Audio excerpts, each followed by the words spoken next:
jangan letak duit dulu. Work on what you want to achieve, because for me, kalau apa pun you buat, tak kisahlah you nak jadi F&B ke, you nak continue jadi engineer ke, kan, you jadi engineer terbaik dunia lah. Okay, put principle, vision number one, tapi kerja keras towards it. Kalau you achieve, money will come with it. Banyak ice cream dekat dalam market ni yang murah-murah tu, Dia pakai milk powder. Ya, dia pakai powder, replacement, tak ada susu pun, tak ada cream pun. Lepas tu, dia tak ada knowledge ni, and then dia jual, tapi dia just lekat aja perkataan gelato. Sebab bagi dia, oh, nama tu lagi seksi. Dia lagi premium kan. Bunyi dia lagi premium. So, I can sell more. Challenge dia. You tahu, my biggest nightmare that masa jadi viral tu, kan I cakap bahan I semua cukup-cukup. Bahan I almost tak cukup untuk buat barang. Yelah, dan dia akan ada negative effect. Kalau orang datang beratur, habis. Tak cukup. Habis or you tutup. And then benda-benda macam ni kan, I macam, so I macam tu lah, I'm not a big fan of viral. Tapi kalau terjadi tu, itu memang luar jangkaan I. Kira rezeki kan. Rezeki. And then macam ni lepas hujan, adalah air, lopak air. Budak-budak tu lepas diorang makan gelato, diorang lari depan kedai, diorang main dengan air-air ni tau. Diorang lopak, lari-lari, basah lah. Kan, mak bapak diorang pun macam tak kisah lah. Lepas tu, after that, I text my regular customer kan, I cakap, hey, thank you for realizing my vision. Yelah, it's quite powerful kan, to think yang bila masuk tu, kedai kosong pun ada vision. Macam one day akan ada keluarga datang, bawa anak-anak. Dan yelah, sedar tak sedar, vision tu dah jadi reality kan. So for me, that is like the biggest impact. Hai semua, selamat datang ke Cari Makan Podcast, di mana kita bercerita tentang segala-galanya berkenaan dengan industri F&B. So hari ni, saya ada guest yang istimewa. Nak kenalkan Sheikh Abdul Rahman, pengasas Gelato Al Lago.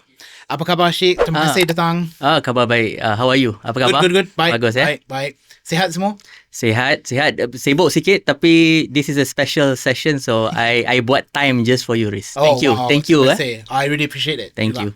Okay, so kita terus masuk. Okay. So Sheikh sebenarnya bekas aerospace engineer. Betul. Tapi dah jadi pengasas Gelato Al Lago, ice cream gelato shop. Yes, gelato shop. Apa turning point tu daripada aerospace kepada F&B? Okay, so Riz, I am pengasas Gelato Al Lago, tapi sekarang ni I panggil myself gelato artist ya. Okay. Saya boleh jadi, because for me gelato artist ni is about being creative ya. With kita punya idea, kita punya tangan, and then kita craft something ya. Tapi if you ask me turning point ya, kenapa saya berhenti jadi aerospace engineer and buat keputusan nak buat gelato, ada dua sebab, Riz. Satu ya, sepanjang 20 tahun saya bekerja sebagai aerospace engineer, saya dah achieve banyak personal achievement lah. A lot of achievement. Saya sangat happy lah dengan my history. Tapi saya rasa a lot of them banyaknya personal ya, individual. So saya rasa, okay, saya dah umur, masa I buat decision tu, I umur 40 tau. 40 tahun. I feel like, I dah 20 tahun belajar, 20 tahun kerja kan. Maybe I have another 25, 30 years hidup, I don't know lah. Tapi I rasa I nak buat something, not for me, but for other people. That's one. Okay. The other one is, sebabkan kerja I dulu tu, dia sangat demanding, and in a way that I sangat terlibat, not only with company yang I kerja, tapi dengan kerajaan. I used to live dekat US dulu. Okay. Yeah, so I rasa a lot of them, US dah bukan macam what I feel before lah. Masa I belajar dekat sana and kerja, I feel like this is dah tak sama dengan personal value. So I feel like it's time for me to do something else lah yang align and stick to my personal value. Faham. So itu dua decision kenapa I decided to stop working as an aerospace engineer, balik Malaysia, and actually no plan. Okay. I balik Malaysia no plan, Riz. I just want to take a break and reflect on my life ya. Macam saya cakap lah, dah 20 tahun as a professional. And then I buat banyak reflection dekat tepi Tasik Putrajaya. Okay. Specifically, I buat reflection tu dekat Heriot Watt University. Kalau you pernah pergi Heriot Watt University ni, sangat cantik. Dia ada tangga besar facing the lake. So, I duduk kat situ. I ada banyak masa. Okay. I quit my job. I did a lot of reflection, And then suddenly I nampak, tempat ni cantik lah. Tapi tak ada siapa buat apa-apa. Okay. Dari situ datang the spark, the idea. I kena buat sesuatu lah kat tempat ni. Okay. Lepas tu, daripada situ, I started thinking, berfikir apa idea yang I boleh buat dekat sini. And then of course, duduk kat situ panas. Malaysia ni kan panas. Yelah. And then I rasa macam, tempat ni cantik. Feels like macam I dekat Italy. I pernah pergi Italy kan. Feels like in Italy. And I rasa macam, this is a good place lah for me to start a gelato shop. Okay. Sebab feeling dia tu macam I dekat Italy tau. Bila I duduk tepi tasik, tepi Putrajaya. So that's where it started lah. The journey of Gelato Alago. Faham. So dia sebenarnya banyak faktor yang buat Syik nak tinggalkan career tu. Tapi memang tak ada plan masa tu. Memang tak ada plan. So apa reaksi keluarga dan kawan-kawan bila cakap, okay, saya nak balik Malaysia, saya nak quit saya punya kerja industri dah bertahun, balik sini, apa reaction mereka? Mula-mula diorang pun macam terkejut lah. Semua orang terkejut. Semua orang tak expect because kerja yang I ada tu quite a high profile lah kerja lah. And then I pun dah somewhat settle dekat US tau. Kan, my company move me to US. Kan, diorang cakap, kenapa you nak balik? Macam rugilah. Kan? Apa kata you balik? Tak apa, okay lah. Apa kata you balik, you sambung kerja? I cakap tak nak. I nak berhenti. I nak do a reflection lah about my life. And then diorang macam, okay lah. It's up to you lah apa you nak buat. Tapi diorang macam risau lah. My family semua risau. Kenapa I buat this decision? Mungkin juga sebab pernah lalu situasi macam tu, Syik dah ada macam yakin kat diri sendiri macam, okay, I pernah buat. Masa tu orang tak faham, tapi I dah yakin dengan diri sendiri, I boleh buat. Yes. So dengan keputusan ni pun rasa sama juga. Yes. Kan? Yes. So memang macam tu. Memang I apa yang you cakap tu betul. I selalu cuba benda lain and then I prove yang I boleh buat. Faham. And then bila I buat benda ni pun benda yang sama. I rasa I come up with the plan. Okay, I come up with very unconventional plan. Plan ni macam I choose location yang I pilih tu tak conventional. Benda yang I nak buat ni tak conventional. Kan, orang lain semua, apa sekarang popular? Ayam gepuk. Let's open ayam gepuk. Betul. Okay, semua orang nak buka ayam gepuk. Tapi I macam, okay, I buka gelato dekat Putrajaya. Orang tanya, kenapa kat Putrajaya? Kenapa bukan dekat KL? Kenapa bukan dekat PJ? I cakap, well, I see a potential, hidden potential. And then kenapa you buat macam ni or macam tu? I cakap, sebab I nak buat kelainan. And then I'm confident dengan kelainan ini, dengan I can differentiate myself daripada orang lain. Okay. That's always been my style lah. Faham. So masa duduk dekat tangga tu dah ada spark idea tu, memang nak buat gelato lah masa tu. Sebab rasa macam Italy, rasa macam okay, saya memang nak buat gelato kat sini. Macam mana daripada idea sampai reality sekarang dah ada kedai? Okay. Macam mana journey tu? Okay, journey dia start, okay, bila I dah spark the idea kan, I rasa I boleh, perasaan I duduk kat sini macam I punya experience masa I melawat Italy, Lake Como And then bila I buat decision, sebenarnya I nak buat decision, I nak buka benda lain mula-mula. I mula I jual donat.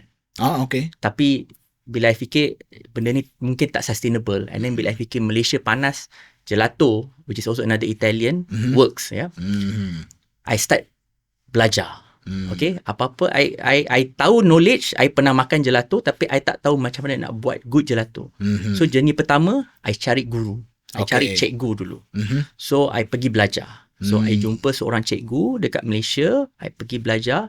Cikgu ni in the end jadi my mentor. Okay. Sekarang ni we still kerja bersama-sama, work together jadi mentor. So I jumpa cikgu, I dapat mentor.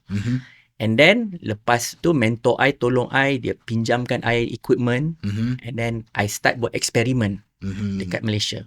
I buat eksperimen apa yang I dah belajar, and I buat eksperimen, I start buat dekat rumah.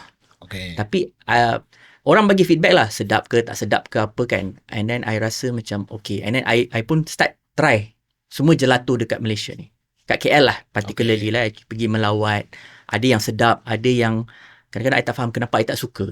Lepas tu I jadi tak puas hati. I macam I nak buat gelato ni. Okay, yes, I pernah makan gelato kat Italy, tapi that was like 15 years ago. I tak nak buat gelato shop sendiri. Apa I buat keputusan, I travel to Italy. Oh, okay. Ha. Ni sebelum kedai buka. Sebelum kedai buka, Okay. I dah belajar buat gelato. I ada fundamental knowledge about how gelato, how to make gelato Tapi I tak nak shop sendiri. I tak nak, I buat gelato, sedap. Okay, siapa yang cakap sedap? Apa you punya benchmark Apa you compare yourself dengan apa sebenarnya? So I buat keputusan gelato datang daripada Itali, I kena pergi Itali.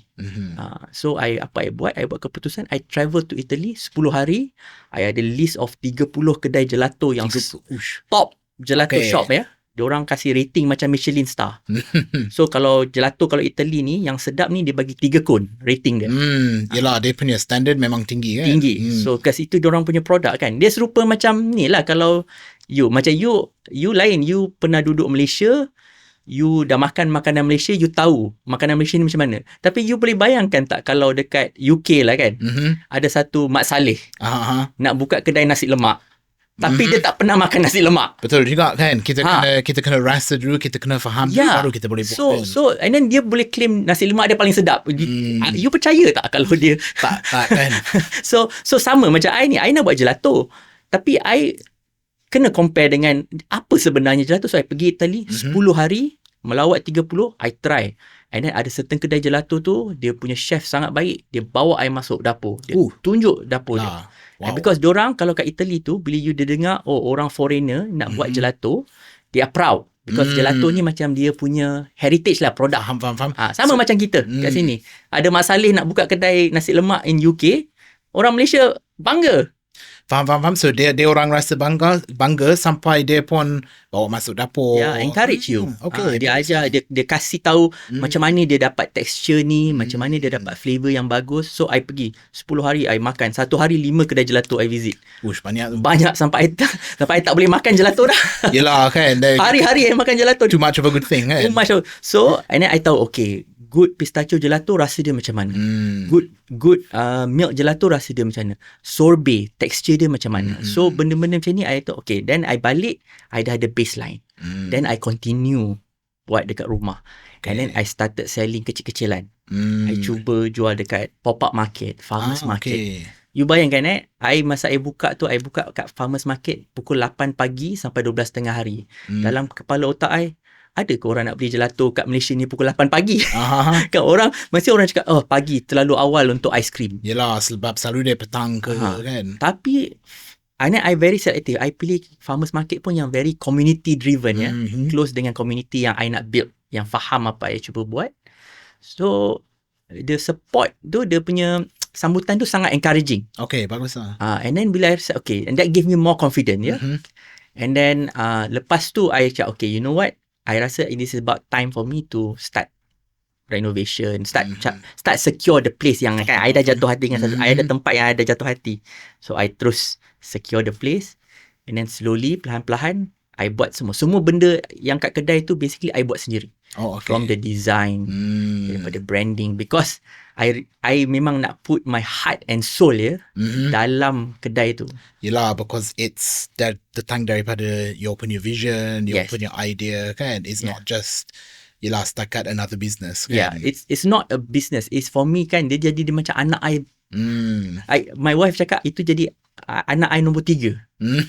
Because I memang basically I give birth lah. Yelah, you put your heart and soul into it kan, from the design to I duduk kat dalam kedai kosong, Riz. I tengok macam, okay, this is my vision. My vision, satu hari nanti family akan datang duduk kat sini. Budak-budak akan main depan kedai I.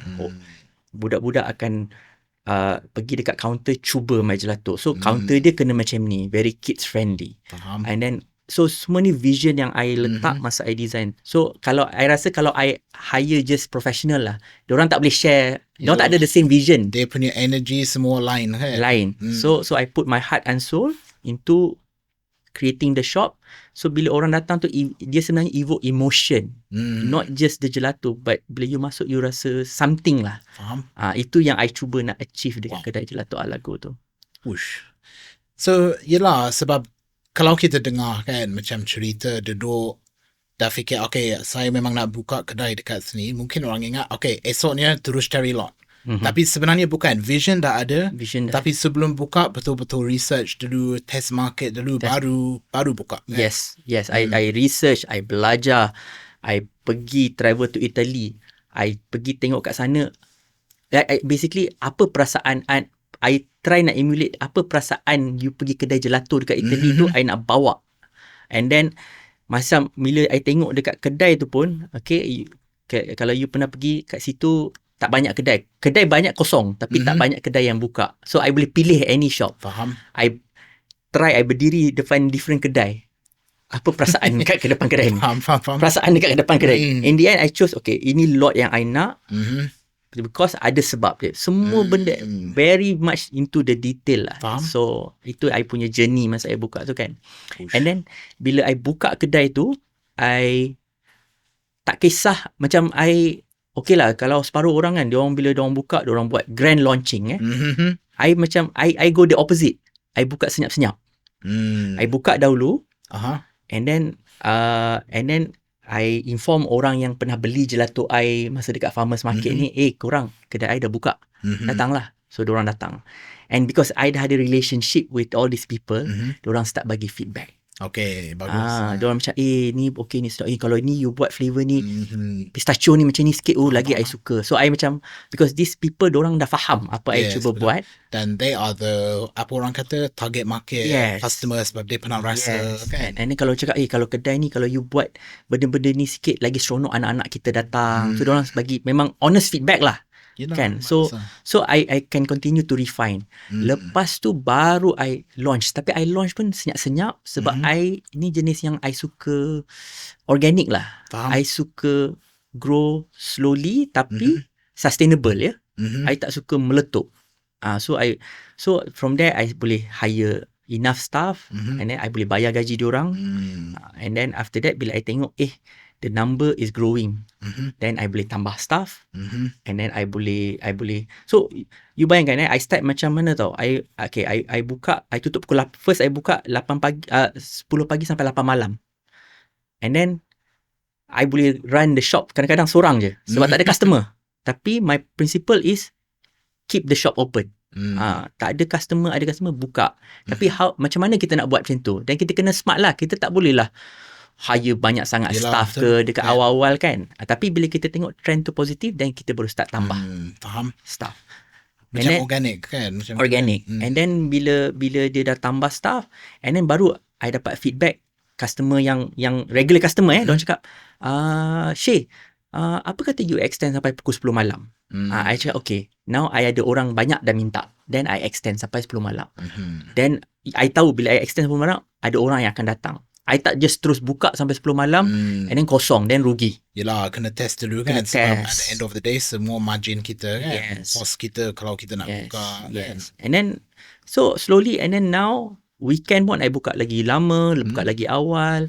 So, macam tu. So basically, my concept is always, kita kena grow organic. Organic is lagi bagus daripada you just go with a bang. Yes. And then after that, you tak boleh sustain. You tak boleh sustain and then after that you struggle. Itu I try to avoid that lah. Yelah, I think mungkin kalau orang tengok daripada luar kan, dia akan tengok, okay, so yelah, orang ni dia balik Malaysia, dia ada idea, dia buka kedai macam tu. Tapi sebenarnya bila kita tahu dia punya vision tu, dia punya cerita tu, dia sebenarnya lagi dalam kan. Dia lagi dalam. Dan apa yang saya nampak is memang betul-betul semua datang daripada vision kan. Daripada vision. Vision tu, yelah, sampai berdiri depan kedai, ambil dia punya vibe semua. Rasa orang macam, selalunya dia akan tengok apa dia nampak, which is, kedai buka. Dia buat gelato. Tapi dia tak tahu cerita di sebaliknya. Sebenarnya dia sangat dalam kan. Yes. So itu sebab kalau macam I punya konsep dalam my marketing okay, business have to have marketing. So my style of marketing ni, I ni jenis suka bercerita. So a lot of my marketing dalam my social media is storytelling. So I share my journey kan. I cuba share so that orang faham. I share and then I pun share with my regular customer I give you one story lah. Masa I awal-awal buka kan I cakap you I ada vision. Depan kedai I ni akan ada tempat safe space untuk budak-budak main. Dia makan gelato and then dia boleh main parents boleh duduk relax. Dia relax, tak, maksudnya they can let the kids be kids lah. Kan kadang-kadang you tak boleh buat benda ni dalam mall, you tak boleh buat dalam commercial area kan. Kalau kat commercial area depan tu banyak kereta, dalam mall hilang nanti anak. So tapi my vision, I nak kasih safe space for the kids and then relaxing space untuk mak bapak kan. So satu hari tu masa awal-awal regular customer I datang, they did that. Diorang duduk and then macam ni, lepas hujan adalah air, lopak air kan. Budak-budak tu lepas diorang makan gelato, diorang lari depan kedai, diorang main dengan air-air ni tau. Diorang lopak, lari-lari, basah lah kan. Mak bapak diorang pun macam tak kisah lah. Lepas tu after that I text my regular customer kan, cakap, hey, thank you for realizing my vision. Yelah, it's quite powerful kan to think yang bila masuk tu kedai kosong pun ada vision macam one day akan ada keluarga datang bawa anak-anak, dan yelah sedar tak sedar vision tu dah jadi reality kan. So for me that is like the biggest impact ya, bila I dapat buka, I dapat tengok tu kan. More the impact tu kan is more than the number I record on the day itself. Because itu awal-awal I was making few hundred je awal-awal kan, tapi sebab I nampak that vision tu jadi reality, Riz. Yelah, I seronok sangat hari tu. Walaupun my sales was awal-awal tu nothing lah. Tapi it's bigger than just on paper. Yes. Okay. So but I know bila orang faham that vision, they will appreciate apa yang I cuba nak buat dekat Gelato Alago. Okay, so itu dia punya jalan cerita macam mana Gelato Alago jadi kan. Yes, betul. Tapi what is some of the macam mana macam perbezaan kan, sebab daripada aerospace engineering dia satu macam kerja yang you buat daripada buka F&B. Mesti dia ada beza kan. Ada apa-apa yang macam terkejut bila start buat F&B ke? Okay, so masa I kerja aerospace engineer ya, okay, of course semua orang, majority yang orang yang I kerja lah dalam industri tu mungkin share same kelayakan, education background, thinking, mindset kan. Kadang-kadang bila you kerja dalam setting professional, you cakap orang faham. Because you memang kan, you as an engineer, you cakap to another engineer, dia faham lah apa you nak cuba cakap. And then after that I jadi director ke, jadi professional manager, you as a manager you cakap dengan another manager, faham lah. Or you cakap dengan you punya subordinate ya, diorang pun ada degree, ada apa semua. So tapi bila I kerja dengan F&B, masa awal-awal kan, I terbawa lah this mindset kan. Alah, benda ni senang aja, I boleh buat kan. I buat step ABC, buat lah. Tapi bila I bagi dekat my staff yang datang daripada latar belakang yang lain, kan, diorang tak ada the same exposure lah. Daripada kadang contohnya I cuba buat service ni, macam mana layan customer kan, explain, cakap okay, you kena layan customer macam ni, diorang tak faham. Bagi diorang buat 1 dan 2 cukup lah, kenapa nak buat 3, 4, 5? Faham. Tapi sebab I ada I lagi expose, I dapat experience lain, so I faham kenapa 1, 2, 3, 4, 5 ni penting. So apa I kena buat, I kena I bring myself down lah, kan, daripada 30,000 feet no pun intended, bring myself down, berfikir macam orang lain. Have a bit more empathy lah bila bekerja dengan staff dalam F&B ni, so that, and then cuba educate diorang. Itu benda biggest adjustment yang I buat. My staff selalu cakap, oh, you lahir-lahir you dah pandai, you pandai buat semua benda, orang cakap you terus tangkap, tapi tak semua orang macam you. So you kena adjust. So bila tu I adjust lah. So dengan my staff I kena ada a bit more empathy lah.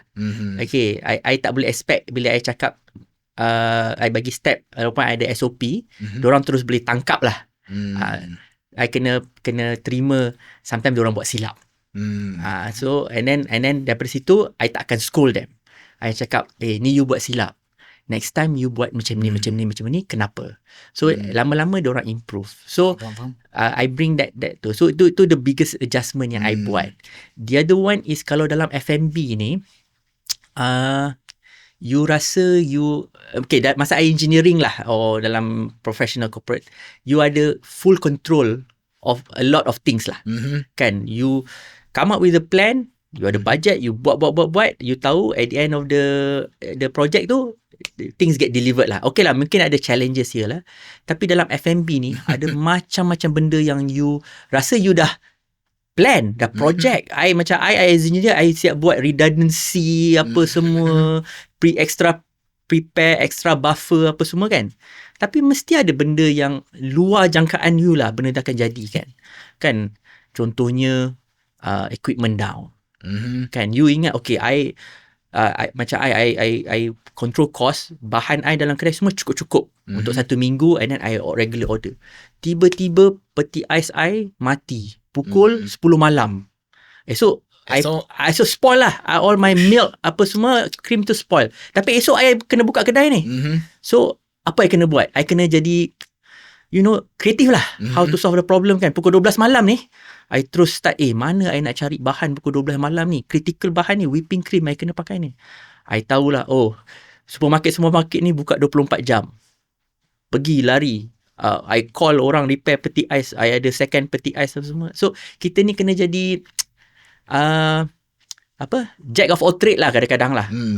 Kena you kena pakai banyak hat lah bila you in F&B kan. You kena fikir macam mana nak jadi maintenance, you nak kena jadi chef, you nak kena jadi coach. Semua benda ni you kena tu. Sebab kalau dulu professional, you buat kerja you je, yang lain tu orang lain buat. So itu the biggest thing yang I learn lah bila tu. You kena pandai solve problem lah.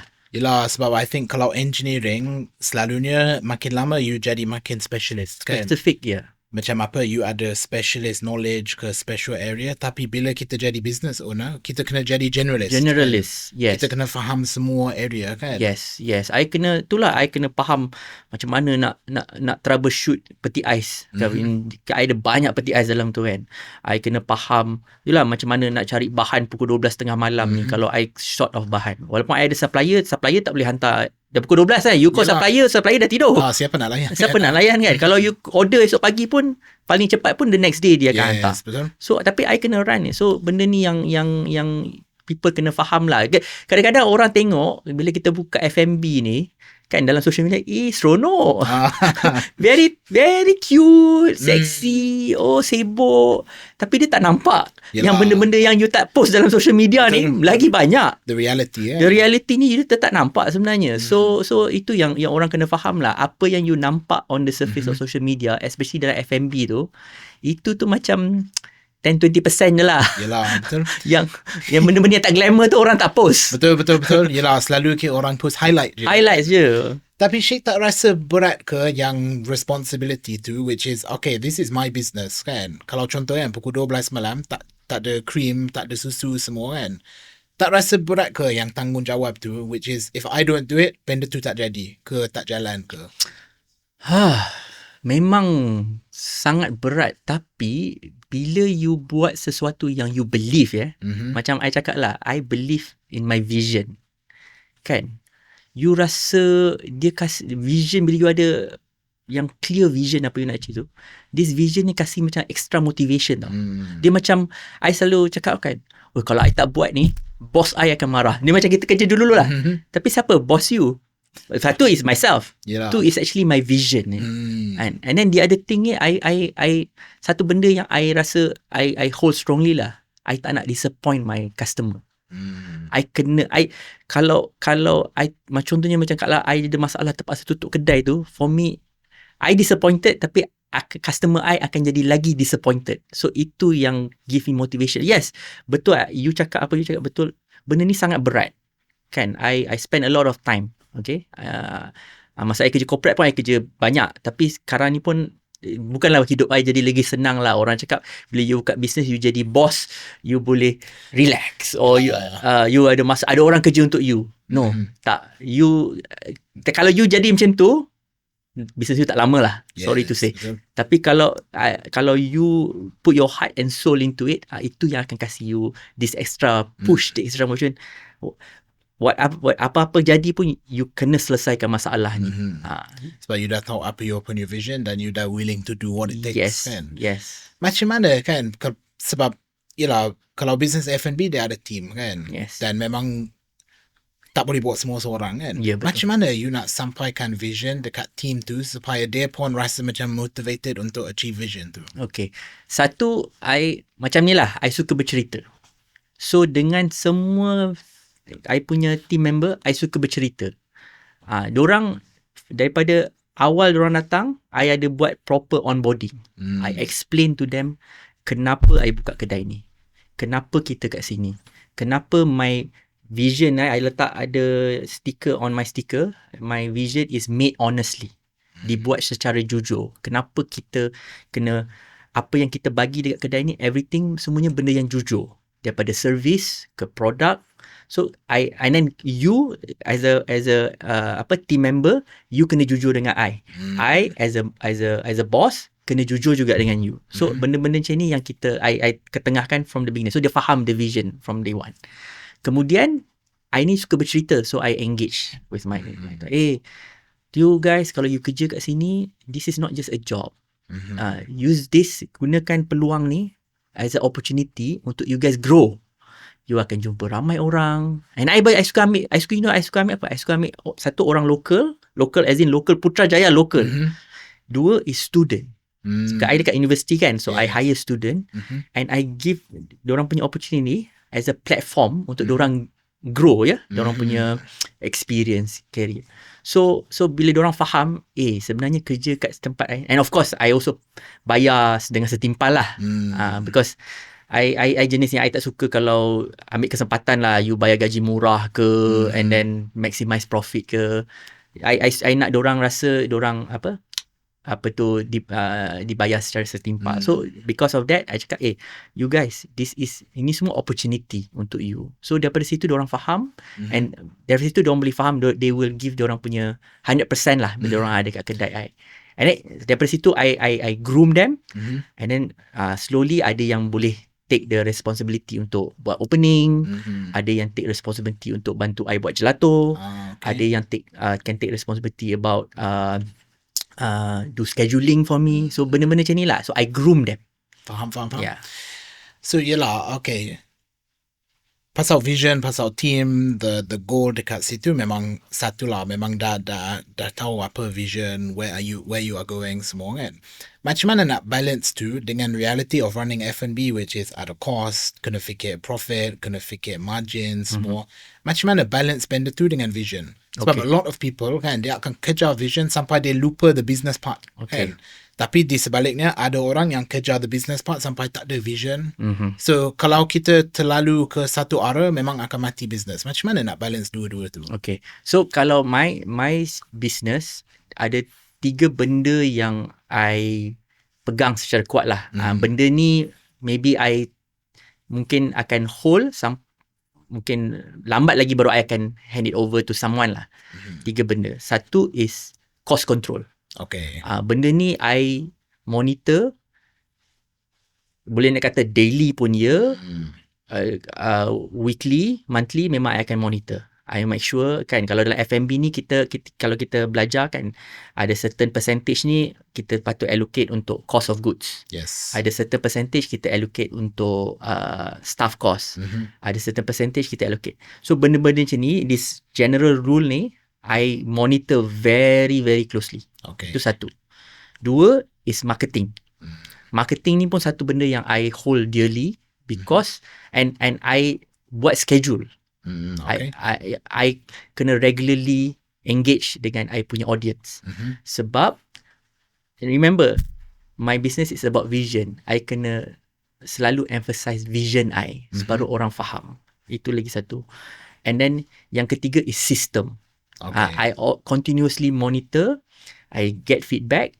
Daripada situ I by holding these 3 point ni closely, I think any business boleh not only push forward dia punya vision, but at the same time monitor dia punya operation and run the business effectively.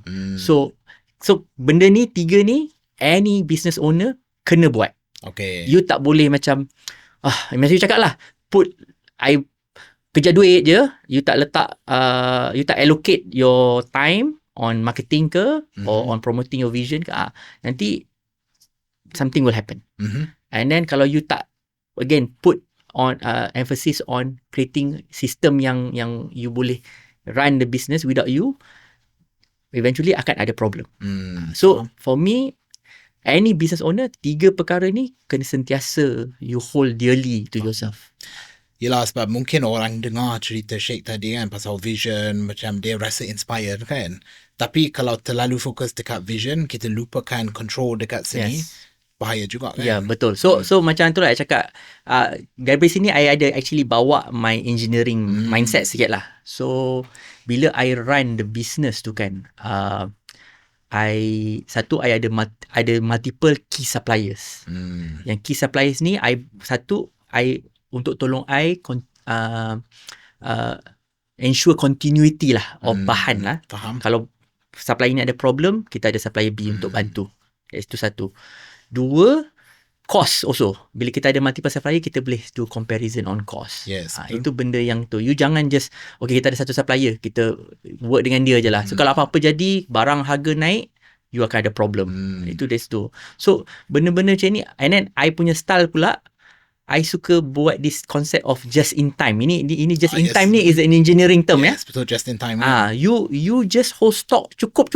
Yelah. Apa? That's why ada multiple supplier ni membantu. Kadang-kadang supplier A boleh hantar hari Isnin, supplier B boleh hantar hari Khamis. So you can mix and match. Kadang-kadang kalau you work with one supplier, dia boleh hantar Isnin, you kena hold banyak stok. Itu kacau your cash flow. Betul, margin kalau apa-apa jadi. And then kalau like I said, my case, peti ais rosak. You bayangkan kalau I hold a week or 2 week of stock dalam peti ais yang dia rosak, berapa banyak. So benda-benda macam ni you kena bring in lah. So tapi benda ni I tak cerita dalam benda ni tak glamour tau. Yelah. Benda-benda yang cost control ni, margin ni dia tak glamour kalau dalam F&B. Tapi dia painting juga. Tapi dia kena buat. You kena buat. So I ada certain day I cakap dengan my staff, I dekat office I, jangan kacau I, sebab I kena tengok closely all this thing. Okay, dari situ I boleh buat keputusan. Contohnya, I tengok my staff cost, I tengok kita punya sale growing, staff cost I below my target, so, ada room for me to grow. Faham. Then dia kasih stability. So benda-benda macam ni kena monitor all the time. Yelah, dia macam apa, sometimes you kena pakai yang the artisanal gelato artist hat kan. Yes, tapi betul. Sometimes juga kena letak tu, kena pakai business owner hat kan. So kadang-kadang tu lah I benda tu tak glamour, benda tu tak seronok, tapi you still kena buat. Itu actually orang semua cakap buat gelato ni seronok aja, tapi tak, sebenarnya ada banyak benda yang tak seronok you kena buat. Think itu reality buat business kan. Dia reality buat business lah. So jadi long term kan, sebab this is a vision project. Long term ada plan ke nak buka cawangan lain ke, nak jadikan macam franchise ke, business besar, ataupun memang nak fokus dekat sini saja, nak jadikan satu tapi jadikan satu tu betul-betul fokus ke? Okay, I ada 2 direction. Okay, satu, my number 1 vision is the location. The location di mana I sekarang. I rasa tempat yang location I sekarang tu ada banyak potential. So my vision dekat situ is Gelato Alago akan flourish, tapi dia akan support benda-benda lain dekat area situ lah. Dekat area situ. So I tak kisahlah sama ada benda tu I yang buat atau orang lain yang buat. Bagi I itu akan jadi satu benda yang sukses. Faham. Kan? Sebab I nak build a community. So itu yang I nak cuba buat kan. So focus number 1 is that. Tapi I rasa Gelato Alago ni ada opportunity untuk grow. Sorry to say, macam I datang, family I dulu pernah ada business. Kita pernah ada experience on licensing, franchising. Okay. Kita bukan big fan of that. Okay. Sebab I suka ada full control, especially control on the vision tu. I tak nak nanti kalau I pass the shop tu ada person yang tak faham the vision, dia jadi lain. Dia tak akan jadi, dia tak akan successful. Dia akan dilute vision. Dia akan dilute the vision. So kalau I nak expand pun, dia mesti kena ada sebab kenapa Gelato Alago perlu dibuka di lokasi nombor 2. Faham. Dan lokasi nombor 2 pun I boleh deliver the same vision. Dia lokasi nombor 1. Faham. So sebab macam I cakap lah, I nak Gelato Alago ni kalau boleh jadi part of Putrajaya where I'm at. I give you an example lah. Riz, you datang daripada UK. You datang daripada Surrey. I think kat UK, I dulu pernah tinggal kat US. Kadang certain town ni, dia ada kedai ni unik dekat tempat tu sahaja. Yelah, dia jadi focal point that town ke kampung ke. Kampung tu, okay, restoran tu ada dekat town tu aja. Satu kampung tahu pasal restoran tu. Orang datang town tu sebab nak melawat town tu dengan nak pergi restoran tu. Or nak pergi coffee shop tu. Or kalau dekat tepi laut ada kedai fish and chip, pergi town coastal tu untuk try fish and chip tu. I kalau boleh, I nak Gelato Alago jadi macam tu. Orang datang Putrajaya, Putrajaya, dia datang Putrajaya, dia nak melawat City Putrajaya, tengok bangunan-bangunan cantik, spend time tepi tasik, dan sebelum dia balik, dia singgah Gelato Alago. Kalau boleh, I nak jadi macam tu. So, kalau I buka pun, maybe around Putrajaya. Because I nak orang Putrajaya pun appreciate apa I buat, and dia orang rasa Gelato Alago ni Putrajaya punya. Faham. Bukannya something you boleh dapat kat tempat lain. Tapi kalau ada orang lain nak buka gelato, I think I want to encourage that. I boleh bantu diorang, I boleh tu. And then mungkin a different concept. Faham, but not under Gelato Alago. Not Alago, not Gelato. Gelato Alago ni for me Putrajaya punya. Faham. Yelah, because I think a lot of people, they start dengan vision, lepas tu benda tu jadi, they start nampak sukses kan, dia akan dengar cerita pasal franchising ke, licensing ke. For some people it works. For some people menafikan it works. Tapi if it doesn't align dengan your vision, better you focus on, I just nak dominate sini saja kan. Yes. I nak like I said, the vision tu yang paling penting. So kalau nanti kan kalau you I banyaklah dengar story yang you buka satu kedai, lepas tu tiba-tiba next 3 year you buka 30 kedai, and then 5 tahun lagi semua hilang. For me, I don't want Gelato Alago to be like that lah. Faham. I suka cerita macam kalau you pergi macam you dekat UK, macam kat Italy lah. Very good example kat Italy. Kalau you pergi kat Italy tu, you pergi town-town tu, banyak je kedai-kedai coffee or kedai gelato ni, diorang dah ada dekat situ 100 tahun. Yelah, dia dah buat legacy dekat situ. Ya, dekat situ saja. Dia tahu kalau kat pergi town lain tak ada. Tapi I kalau boleh, kalau Gelato Alago ni boleh exist 100 tahun, itu yang I nak. Itu my vision lah. Okay, kita sebenarnya banyak cerita pasal bisnes dan kita banyak cerita pasal gelato. Tapi apa itu gelato sebenarnya? Bukan gelato ni ice cream. Okay, itu mungkin tanggapan daripada orang luar. Gelato ni adalah bahasa Itali untuk ice cream. Itu mula-mula tanggapan common lah. Tapi sebenarnya ada beberapa perbezaan di antara gelato dengan ice cream. Apa perbezaan? Okay, perbezaan pertama dia ialah komposisi bahan yang kita gunakan. Okay, kat sini saya nak cakap berkenaan dengan gelato dan ice cream yang high quality yang menggunakan bahan asli. So kalau gelato ni kita akan menggunakan lebih banyak susu. Okay. Kalau ice cream ni dia guna lebih banyak cream, whipped cream, heavy cream. So kalau di gelato ni kita pakai cream tapi sedikit sahaja. And then perkara lain is cara pembuatan tu. So resepi dia tu ada sedikit berbeza walaupun bahan dia lebih kurang sama. And then bila you dah campur ni, dah campur susu, you campur cream, you campur gula, and then bila you dah blend, kita akan kena masukkan dalam mesin untuk buat gelato ice cream lah. Dalam mesin tu kita panggil proses dia churning. Churning of the liquid ni. Kalau gelato ni dia dibuat secara lebih perlahan daripada ice cream. So maksudnya dia spin the liquid tu dan dia sejukkan tu secara perlahan-perlahan compared to ice cream. Ice cream dia lagi rapid. Apa akan jadi bila you perlahankan atau you rapid? So dalam pembuatan ice cream or gelato, the churning ni adalah proses untuk menyejukkan dan kita introduce angin air. Atau overrun lah dalam bahasa gelato ni. Air. So kalau gelato ni sebabkan kita buat perlahan-perlahan, dia spin dia pun perlahan sedikit, jumlah angin yang kita introduce tu sedikit sahaja, dalam 20%. Okay. Kalau ice cream ni sebab kita spin laju dan dia sejuk secara laju, dia akan trap angin yang lebih banyak. So mungkin dalam 40 ke 50%. Okay. So overrun ni kalau you masukkan liquid 1 liter, kalau 20% dia akan jadi 1.2 liter. So dia kembang. Okay. Kalau ice cream tu maksudnya dia kembang lebih besar. Itu satu perbezaan utama. The second perbezaan dia is sebabkan cara dia kembang tu, gelato ni kita boleh simpan dalam temperature yang kurang sejuk sedikit. Kurang sejuk tu bila dalam minus 12 ke minus 13. Dan then dia boleh maintain. Dia tak collapse lah. Dia tak kempis. Kalau ice cream ni sebab dia kembang, you kena simpan lagi sejuk. Minus 18. Kalau tak dia akan kempis lebih cepat. Okay. So ice cream ni dia sejuk, dia keras. Gelato ni dia tak kembang, dia dense. Dia lagi smooth. So bila you makan tu, dia akan memberi kesan kepada you punya lidah. Betul. Bila ice cream ni sejuk, minus 18, lidah you akan ada rasa kebas. Yelah, So, sebab dia sejuk. Dia sejuk. So bila dia kebas tu, flavor dia tu you mungkin akan rasa manis, tapi flavor profile dia lah, katalah flavor profile dia tu coklat ke pistachio ke, kurang sedikit.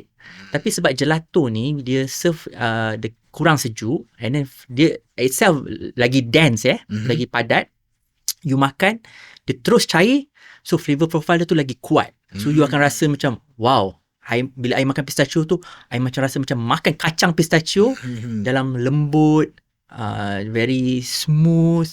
So lidah you akan rasa sedap. So very smooth in your mouth. So itu perbezaan utama antara gelato dengan ice cream lah. So kalau bila you datang kedai I, semua staff I akan explain to you. Itu sebab kita encourage you untuk rasa. Yelah, sebab mungkin ramai orang ingat macam Syik cakap tadi kan, they just nama bahasa Italy untuk ice cream.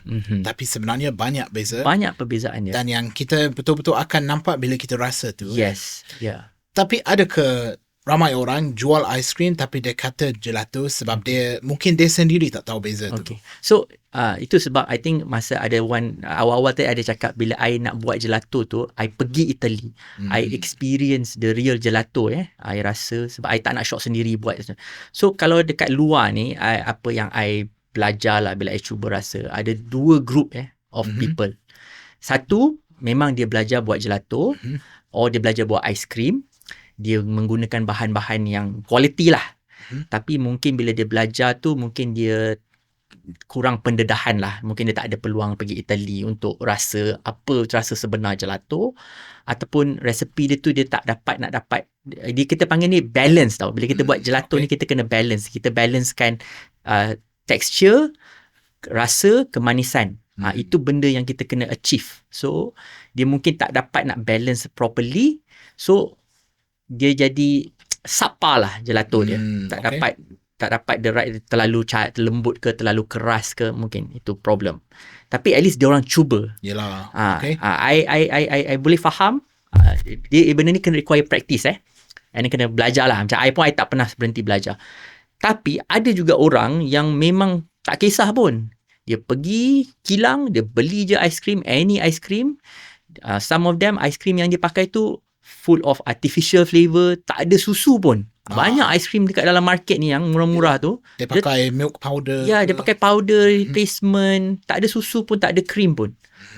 Lepas tu, dia tak ada knowledge ni, and then dia jual, tapi dia just lekat aja perkataan gelato. Sebab bagi dia, nama tu lagi seksi. Dia lagi premium kan. Bunyi dia lagi premium. So, I can sell more. Tapi bila you buat benda-benda macam ni untuk consumer untuk customer yang tak ada peluang untuk pergi ke Italy ke, tak pernah rasa gelato yang sebenar, dia kasih wrong impression lah. Macam I pernah makan gelato, tapi sebenarnya dia tak makan gelato yang betul. Dia pakai artificial ice cream. Dia rasa tak sedap. And then terus dia buat kesimpulan, gelato ni tak sedap. I dah rasa dekat kedai A ni yang pakai artificial ice cream ni. Apa beza dengan kedai gelato B yang macam gelato Alago yang kita betul-betul kita put heart and soul, menggunakan bahan asli kan. So kalau boleh lah, I that's why kalau my concept kat gelato Alago tu, I try to educate. Kalau my customer, I kasih diorang peluang. I tak pernah ada restriction. Rasa. Tolong rasa semua, then you boleh faham apa perbezaan. I train I punya staff. Semua staff I pernah buat gelato dengan I. Dia faham konsep gelato, perbezaan. Pun kat gelato Alago tu, dia bukan hanya kedai. For me, gelato Alago ni macam experience center. I buat kelas untuk budak-budak. So for me, kalau I boleh ajar budak-budak perbezaan gelato dan ice cream, and diorang boleh faham, I dah achieve my objective lah. Faham. Because lagi susah you nak explain tu budak-budak daripada orang dewasa kan. Yelah, kalau dia boleh faham, maksudnya orang boleh faham kan. And then I pula jenis I tak kisah, I bawa kalau orang macam budak-budak tu masuk ke dapur I kan, guna mesin I untuk buat gelato, sometimes mak bapak pun boleh masuk. And then mak bapak pun mendengar. Diorang pun faham. Oh, apa itu gelato dan ice cream. So my mission part of I punya vision lah is untuk educate consumer dekat Malaysia ni, so that diorang boleh membezakan apa quality ice cream, quality gelato, and then diorang boleh faham, dan diorang tahulah apa yang diorang beli dan diorang makan. Itu for me important. Yelah, sebab kita tak boleh salahkan audience kalau dia tak faham kan? Ya, betul. So kita kena educate dia apa beza, apa maksudnya gelato, apa gelato sebenar kan. Betul. Which is apa yang saya nampak, you guys memang banyak buat content education, yelah ada kelas semua kan. So yelah, saya pernah datang, dan saya pun masa datang pun terkejut juga sebab dapat rasa-rasa kan. Kita pun rasa bersalah juga macam kau nak try semua rasa bersalah, tapi rasa lah. I suka, I seronok kalau I cakap dengan my staff kan, kalau dia orang cakap boleh rasa, customer rasa boleh rasa ke, dia cakap oh kalau you tak rasa nanti bos marah. Okay. Fine kan. Kadang-kadang bos marah sebab rasa semua, lepas tu tak boleh kan. Ni kalau you tak rasa, bos marah. I suruh my staff cakap macam tu. Yelah, dan saya pun tengok you guys ada buat banyak flavor combo. Macam ada yang macam boleh kata traditional punya gelato flavor, tapi ada juga you guys buat R&D flavor baru semua. Macam mana proses R&D tu, nak cari flavor baru ke, resipi baru ke? Satu macam tu lah, I panggil myself gelato artist. So I akan cuba cari inspirasi dari macam-macam tempat. Daripada buku masa I pergi Italy, I bawa balik banyak buku pasal gelato. I tengok oh ni sedap lah. And then I also ada banyak gelato chef yang dekat Italy yang popular tu. I take inspiration lah. Kita semua take inspiration from everywhere. And then I also dengar daripada customer. Kadang-kadang customer come, Mr. Shea, boleh tak you buat flavor ni? So I cakap, good idea lah. Let me do R&D. So apa I akan buat? I tahu proses nak develop recipe. I buat all the calculation, formula apa semua, and then I try. Kalau jadi, I makan, okay I suka, lepas tu I panggil my staff, guys try. Itu sebab diorang seronok kerja dengan I. Diorang boleh try banyak rasa-rasa gelato kan. And then bila benda ni dah keluar kan, I akan, kalau idea tu datang dari customer, I akan inform the customer, flavor yang you cakap tu dah ada, datang. So diorang datang, oh sedap, diorang bagi feedback, you buat macam ni. So I suka get like I said, it's all about community. I get people involved. Yelah, bukan just shock sendiri. I suka I suka buat my customer involved lah. And then the other thing is ini something yang I belajar daripada Italy. Orang Italy dia suka ketengahkan produce ataupun buah-buahan or produce tempatan. Itu pun my vision. Okay? Sekarang ni I buat lah slowly. Contohnya benda yang unik sebelum ni tak ada kat tempat lain, macam my dragon fruit.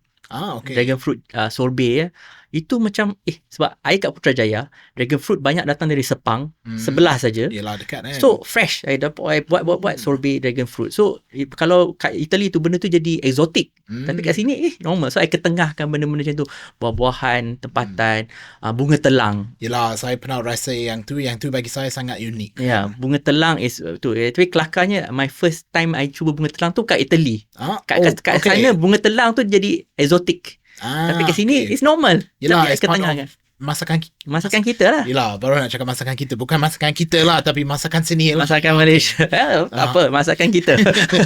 So tahu benda-benda macam ni. So I cuba ketengahkan benda-benda ni lah, so that tapi honestly Riz, apa pun yang I buat, orang still akan beli vanilla dengan coklat. Kita tak boleh lari dari yang klasik. Yang klasik tu mesti my best seller kan.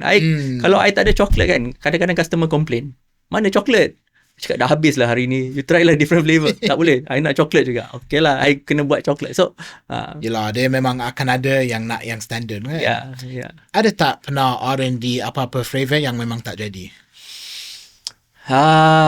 Pernah. Okay. Flavor apa tu? Flavor apa? You know, kalau dalam pembuatan gelato ni, kita punya musuh nombor satu sebenarnya ialah gula. Okay. Gula ni dia, orang cakap gula sedap kan. Tapi sebenarnya gula ni kalau terlalu banyak, dia akan buatkan gelato ni terlalu lembut. Resepi yang I pernah struggle nak buat lah. I cuba 2-3 kali tak jadilah. Mungkin I kena go back to the drawing board kan. Dates and honey. Okay, interesting. Dua-dua ni, because kalau you faham dates sama kurma. Kurma kan. Dia punya content natural sugar tu Quite tinggi tinggi.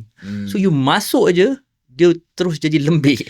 Oh, so it's not macam gula yang you tambah yang tak jadi. Gula dia sendiri tu dah membuatkan dia soft. Jadi you susah nak olah dia kalau so sebenarnya kalau ada pembuatan tu, kita cuba sebaik-baiknya kita tak nak tambah terlalu banyak gula. Kita nak pakai gula natural. Tapi you kena tambah untuk dapat the texture. Tapi kalau sesuatu bahan tu gula natural dah terlalu tinggi, you dah susah nak buat apa-apa. Yelah, sebab you tak boleh hilangkan. You tak boleh remove the gula kan. So benda ni kalau you remove the buah tu terlalu banyak, you tak rasa pula kurma tu. Dia rasa susu lah. Faham? So benda ni yang itu for me, I still learning, discovering, and adalah a few things yang biasanya I biasa boleh refine lah, tapi ada certain things you know what, tak apalah, kalau I buat pun bukannya orang macam makan pun, I tak payah skip je lah. Yelah, I think ini juga kepentingan yang knowledge kan. Sebab mungkin kita boleh faham proses. Oh okay, saya nak buat gelato ice cream ke, saya ada susu, saya ada bahan, saya letak sini, bagi dia churn, bla bla bla, siap. Tapi kalau you tak faham yang quantity, yang macam reaction tu, betul, benda tu tak jadi, kita tak faham kenapa dia tak jadi. Tapi bila kita ada knowledge, kita dah boleh eksperimen. Okay, kita try macam ni. Okay, tak jadi, tak apa, kita dah ubah kan. Kita ubah. So itu yang the knowledge about gelato tu, it's about balancing the amount bahan-bahan yang you letak dalam resepi tu. Yelah, itu nampak kepentingan knowledge tu kan. Betul. So baru-baru ni, yelah, saya datang beberapa bulan lepas kan, sendiri dapat rasa. Baru ni saya dengar cerita sampai orang beratur betul. Nak masuk. Macam mana jadi viral tu? Apa yang datang yang attention tu? Macam I cakap tadi kan, I buatlah macam-macam flavor dekat kedai I. Tapi yang orang akan cari vanilla dan coklat. Okay. So satu benda yang I buat unik dekat kedai I lah. And ni pun my experience kat Italy. I buat a product, dia panggil hot chocolate affogato. Okay. So affogato, I rasa semua orang tahu. Vanilla dengan espresso. So in the end, during Ramadan I cakap, orang tak nak makan kopi malam-malam. I buka malam, I buat hot chocolate affogato. So I dah ada benda ni lama dah. Okay. Tiba-tiba I put a video, post about I buat hot chocolate affogato. Tapi I tak faham apa jadi. Benda tu jadi popular. Okay. Semua orang datang. I terkejut. Tapi nasib baik sebab I dah ada anticipate lah akan ada growth dekat certain month lah. So masa I buat my business plan, bulan ni I akan install new machine sebab I dah collect money. Bulan ni I akan tambah staff. I dah memang benda ni meletup. Because of that post satu post tu, I sepanjang sebulan lebih, I ada dekat kedai dari 7 pagi sampai 11 malam, continuously buat gelato. Wow. I memang, I kena stop buat kelas, I dah tak boleh buat apa. Sebab I macam I cakap lah, I tak nak disappoint my customer, gelato kena ada. Benda ni kena ada. So, dia punya demand luar jangkaan lah. Luar jangkaan. So, staff I pun macam terkejut. And then sebelum ni, okay lah, kita ada customer, good amount of customer hari biasa, and then weekend kita tahu berapa banyak customer akan datang waktu-waktu ni. Ni tak, sepanjang hari sampai line sampai kat luar. So tapi I cakap okay, honestly kita orang semua stress jugalah. Bos, staff I semua cakap, bos tolonglah jangan post anything on social media. Ni dah ramai sangat orang. Yelah, dia ramai juga F&B owner saya jumpa kan. Dia cakap kalau dia pernah melalui viral kan, selalu orang dengar macam, kalau kedai aku viral, best lah. Tapi sebenarnya bila jadi, dia ada challenge juga. Challenge dia. You tahu, my biggest nightmare that masa jadi viral tu, kan I cakap bahan I semua cukup-cukup. bahan I almost tak cukup untuk buat barang. Yelah, dan dia akan ada negative effect. Kalau Yes. orang datang beratur, habis. Tak cukup. Habis or you tutup. And then benda-benda macam ni kan, I macam tu lah, I'm not a big fan of viral. Tapi kalau terjadi tu, itu memang luar jangkaan I. Kira rezeki kan. Rezeki. So, I cepat-cepat regroup balik my team. I cakap, okay, ini kita punya strategi untuk attend all these people. I contact all my supplier, tolong hantar extra barang secepat mungkin apa semua. So, tapi macam tu lah, for me, viral is good. Tapi sebenarnya it's actually sangat-sangat bahaya lah untuk banyak F&B. But so far so good. Kita sustain lah kita punya operation, and for me itu lagi penting. Sustainable operation tu lagi penting daripada viral. So kalau kena pilih antara dua tu, which is viral atau sustainable, memang akan pilih sustainable. I akan pilih sustainable. I'm a big fan of sustainable. Okay, itu can be two meaning, tapi sustainable growth ya. I'm a big fan of organic word of mouth. Kan orang kau recommend I'm a big fan of, again like I said, serving local community, because I tahu diorang ni akan jadi my regular customer. I lagi suka benda tu. Sebab I tahu kalau viral ni, satu, you mungkin akan attract orang yang tak faham your vision. Dia datang just dia nak cuba saja, tapi dia tak tahu the full picture, apa yang nak cuba buat dekat situ. And then dua, mungkin benda tu nampak best je dalam social media, tapi bila you datang, tak kenalah dengan my tekak. Macam memang tak sedap lah. Then dia akan bagi negative impact. Betul. So I tak suka benda tu. So I sustainable ni for me lagi healthy lah in a business. Tapi macam mana nak balance tu kan? Sebab contoh kan, bila benda tu dah terjadi viral kan, macam organic, tiba-tiba ramai orang, mesti banyak page atau content creator contact kan dia, sebab dia pun nak tumpang viral kan. Ya, betul. I nak datang buat review, nak buat video semua. Macam mana you nak manage benda tu, sebab you dah tahu you nak kejar sustainability. Tapi orang boleh kata, this is marketing kan, marketing kena buat. Okay, so dalam I punya marketing strategi ni, I kadang-kadang I quite selective lah. I suka, okay, orang yang memang dia nampak viral, dia pun nak tumpang I punya viral tu ke apa ke kan, or the popular post kan, I actually politely say that I tak boleh nak attend diorang sebab I dah at capacity kan. Kalau I explain kat diorang, kalau I buat benda ni, you post, apa yang I akan dapat? Kedai ni dah ada beratur dah ni. You nak I beratur lagi ke kan? Nanti lagi ramai orang tak suka kan. So I cakap, I politely say, maybe not now. Kan? And that's a polite way to say no lah. Yes. Tapi doesn't mean I tolak semua peluang. I juga dapat banyak peluang macam ni, Riz. Dapat peluang untuk bercerita. I think I lagi suka content. Saya my content dalam social media, I suka bercerita. Faham. I nak orang faham betul-betul what is Gelato Alago. The vision, the story, daripada just, okay, kita ada hot chocolate avocado. Datang, jom, try, cuba. No, I nak orang faham the full picture of apa yang, what is Gelato Alago. So, I enjoy this kind of interview. I pun di-invite oleh radio, cerita pasal gelato. So, I suka benda-benda macam ni. So, and then ada je orang yang reach out to me and cakap, I nak datang kedai you, tapi kita tak nak cerita pasal apa-apa produk. Kita just nak cerita pasal tempat you. I cakap, okay, I suka promote. Sebab yang tu align dengan apa vision. So diorang datang, diorang collaborate dengan I, they just want to talk about the place. Kenapa, apa kita cuba buat kat Gelato Alago. So, kalau promotional or partnership yang orang reach out to me tu align dengan my vision, I will more than happy untuk collaborate.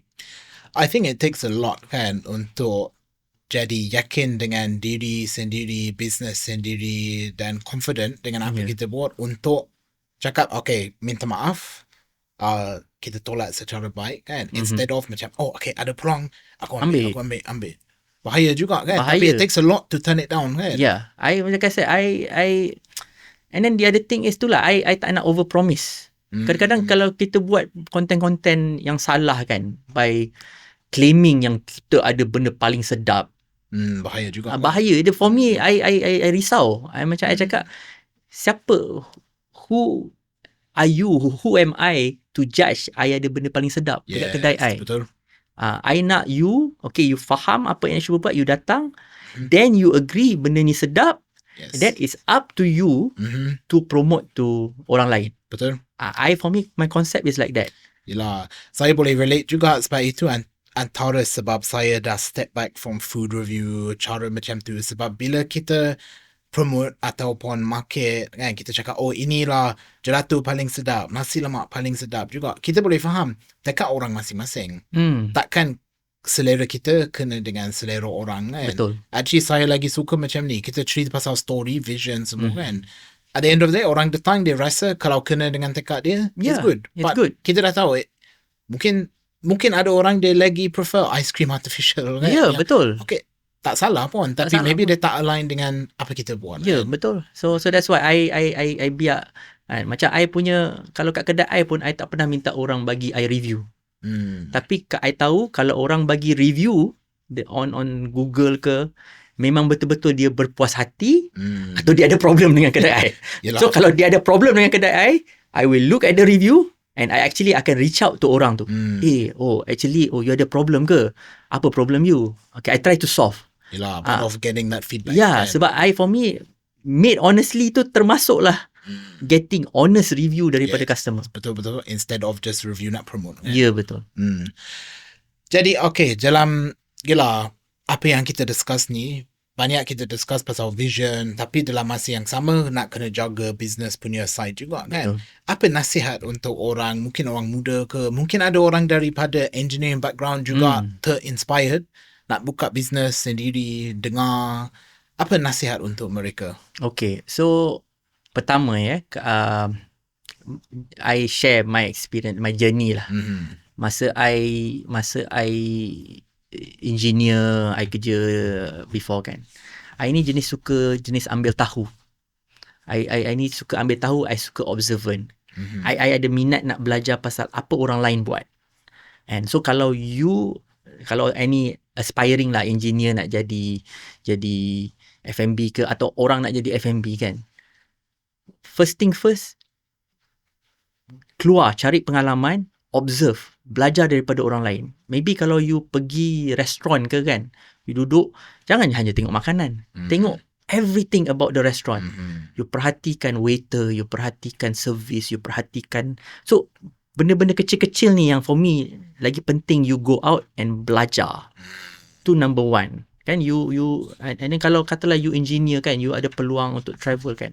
Go out, travel, see apa orang lain buat dekat luar, Jangan just fokus, orang ni buat, kita semua buat benda yang sama. Tak, tapi kita, the most important, you belajar benda-benda kecil-kecil ni. That's one. Okay. The other one is cari guru lah, cari mentor lah. I think itu sangat-sangat penting lah. You tu sebab kalau dekat luar negara, kan, banyak orang dia pergi apprenticeship. Yes, betul. Kan, kalau you ada peluang untuk go apprenticeship or cari cikgu, or jumpa cikgu, cari mentor, grab that opportunity. Go for it. Go for it. Tak kisahlah you start small, kan, you start potong bawang ke apa ke, tapi the fact that you dapat masuk kitchen, observe how things are, itu yang akan kasih you opportunity untuk belajar the big picture, apa yang terjadi di behind the scene, betul, kan. Kita kena lalu benda tu. Lalu benda tu. Apprenticeship for me sangat, mentorship for me sangat penting. And then tiga is have a vision lah. I mean, again, this is my personal principle, kan. Apa-apa yang kita buat, kita set our vision, kita set our principle lah. Apa you nak achieve, kan. And then you kena work very hard for it. Jangan letak duit dulu. Work on what you want to achieve, because for me, kalau apa pun you buat, tak kisahlah you nak jadi F&B ke, you nak continue jadi engineer ke, kan, you jadi engineer terbaik dunia lah. Okay, put principle, vision number one, tapi kerja keras towards it. Kalau you achieve, money will come with it. That's for me is important. Yelah, I think important, kan, sebab kalau kita ada vision yang betul-betul strong, kan, apa-apa kita lalui, kita yakin sebab kita tahu kat mana kita nak pergi kan. Ya. So itu macam kita cakap tadi kan, benda tu akan bagi kita pembakar semangat yang push through the challenge sebab kita punya vision kuat. Kalau kita punya vision macam lalang, macam ni semua kan, apa-apa jadi kita, tak payah. Okay, and my last advice, and this one semua orang lah, I rasa boleh relate lah. Jangan limit yourself to just Malaysia. The world is your oyster. Kan? Macam I cakap lah, you kalau you rasa you boleh belajar dekat Malaysia, okay, good. Tapi ada banyak lagi benda you boleh belajar, boleh achieve kalau you rasa you confident enough to bring yourself out daripada comfort zone ya. Malaysia is very comfortable. Take yourself out. Kan, kalau you boleh achieve something yang kat luar kan, tak kisahlah, maybe you tak dapat apprenticeship dekat Malaysia, tapi you boleh jadi apprenticeship dekat somewhere lah, tempat lain. Go, travel, do it, belajar. Then apa-apa experience yang you dapat kat mana-mana ni, bring back. Kalau you boleh jadi successful international, why not? Yelah, the world is a big place. The world is a big place. So kadang-kadang kita ni terlalu benda ni tak boleh jadilah kat Malaysia. Kita ada vision tapi okay, maybe you start the idea tapi you kena merantau lah. Cuba cari peluang. Yelah. Tapi at the end of the day, the world is made by visionaries kan. By people yang willing to keluar, nak cuba something. Kalau orang zig, dia zag. Kalau orang cakap tak boleh tapi dia rasa dia boleh, dia explore kan. Memang people like that are the ones yang berjaya, yang dapat sebab dia berani untuk buat kan. So I think semua orang try your best, have a clear vision apa you nak achieve and work hard towards it. Whoosh, powerful lah. Rasa inspired juga. So okay, orang dengar ni kan, mungkin dia dah tahu apa itu gelato ataupun baru hari ni dia tahu itulah gelato sebenarnya. Macam mana dia orang nak datang kedai, mana dia boleh cari first come and melawat Putrajaya. Okay, kadang-kadang I ada banyak kawan yang duduk KL ni, dia rasa Putrajaya ni macam a different world. Okay, first come and visit Putrajaya datang melawat Putrajaya. And then kalau di Putrajaya tu ada satu university called Harriet Ward University. Dia dekat Precinct 5, dia dekat dengan Doubletree Hotel, Putrajaya International Convention Center. Dekat Marina. So datang that area, tempat tu sangat peaceful. Yes, betul. You can just park your car, you tak payah gaduh cari parking, plenty of parking lah. And then daripada parking you jalan ke tepi tasik Putrajaya, dekat Harriet Ward University tu. And then you look for satu kedai, ada satu je kedai yang ada payung biru putih dekat luar. Sebab dia feeling dia tu macam kat Italy lah, payung biru putih tu. You masuk kedai tu, you cakap, I nak cuba your gelato. My staff will give you to try semua flavor.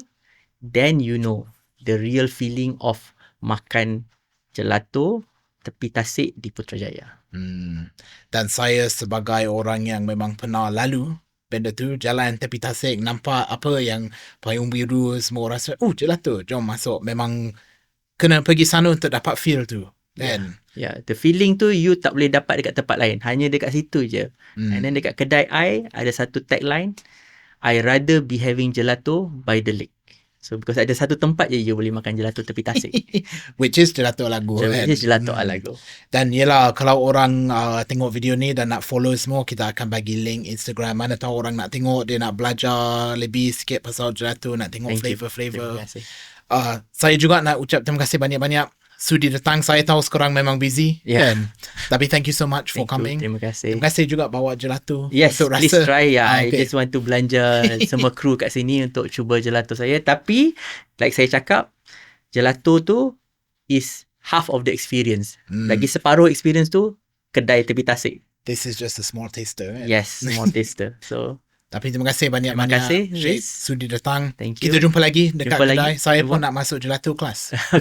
Okay, one day I will have you student saya. Okay, alright. Deal. Thank you. Terima kasih banyak-banyak. Dan juga terima kasih semua yang tengok episod Cari Makan Podcast hari ni. Jangan lupa subscribe channel, like video ni. Kalau nak tanya soalan ke, bagi komen, boleh letak dekat bawah tu. Dan kita jumpa dekat episod seterusnya. Okay, terima kasih. Bye.